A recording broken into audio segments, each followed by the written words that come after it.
Hello, this is a reminder that I offer online customized training workshops on Zoom or other platforms of your choice. This is a sample of how I teach to show you my approach to see if it's compatible with your mind. So I make puppets, masks, props, set pieces, and I can teach you how to make the same steps, step by step, online. And I record the session, and you can see it as many times as you want after the fact and take all the notes and then send me more questions. It's a whole process, but it's easy, it's straightforward. I learned it the hard way so you don't have to. So here's a sample of how I teach. You're going to learn stuff right now if you're into these sorts of things. So when I make a puppet head like this one is made of paper mache, but I use different materials. This could be made of resin, this could be made of neoprene, but this one is paper mache. I usually start with a clay head, and I want to focus on how I hold the clay head onto a vise to give you more control, more power, more precision, to save you time and to save your arms. It's more ergonomic this way. So first I make a little support. This is just scraps of plywood that I glued together to make two layers. This is 3/4 inch plywood twice. Glued it together, put something heavy on it for an hour. When the glue was dry, I drill a hole, I put a shaft in it. It's just a 1/2 inch hardwood dowel. I make it longer than I need so I can adjust and cut it to the size I want later. That's the basis of it.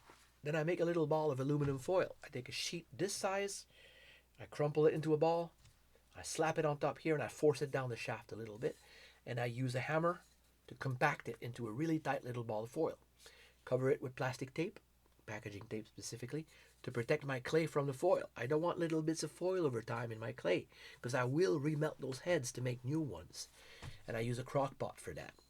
Another thing you can learn, use a crock pot for your clay, for your oil-based clay like Monster Clay Hard, right? Because it's going to melt it, going to keep it warm and easy to use.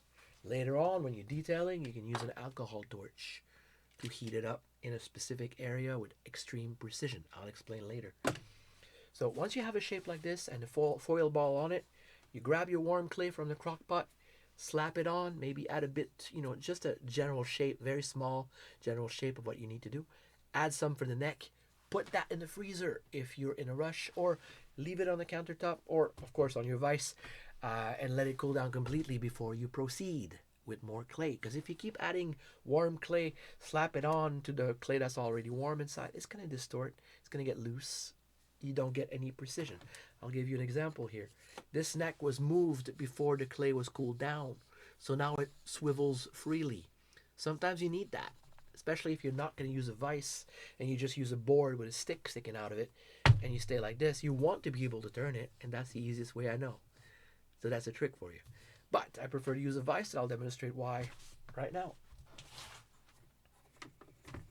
The vise gives you rotation, but it also gives you extreme angle control.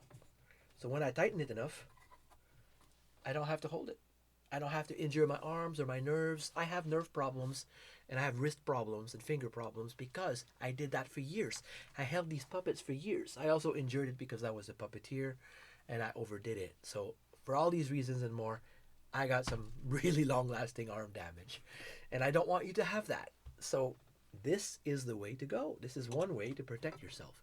So hours and hours of smoothing and detailing and mold making. You can use the same vise for that if you protect the vise first.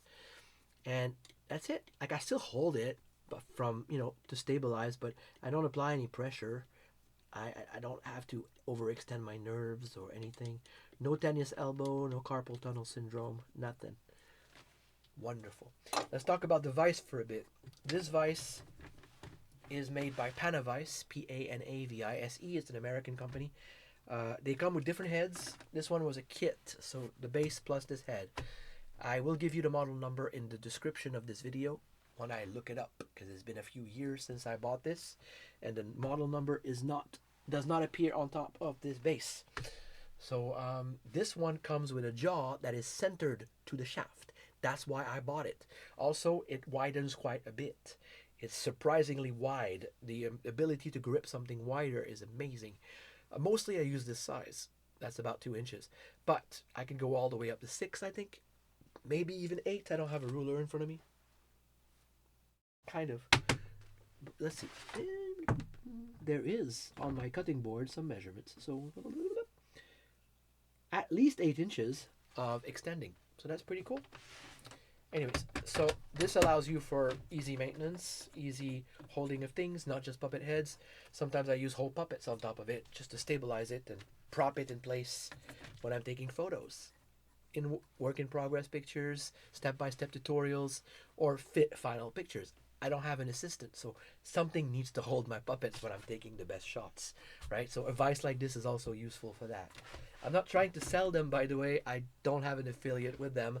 I just like the product and I recommend it to my students. So this is how I teach. I give you tips that work for me, that I've proven for a long time, and I want you to benefit from these things.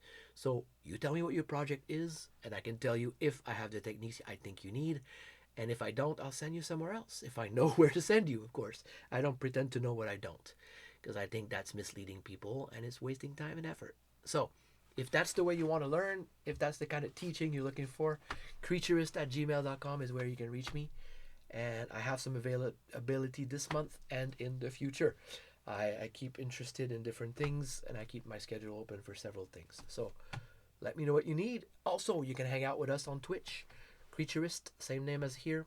And I stream on Saturdays and Wednesdays at 8 p.m. Eastern Time. Hang out with us while I sculpt puppets or masks or props.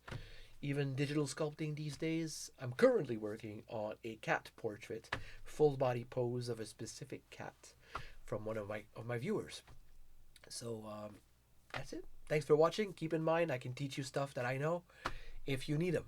Of course, if you're not sure, send me an email and we can figure it out together. Bye.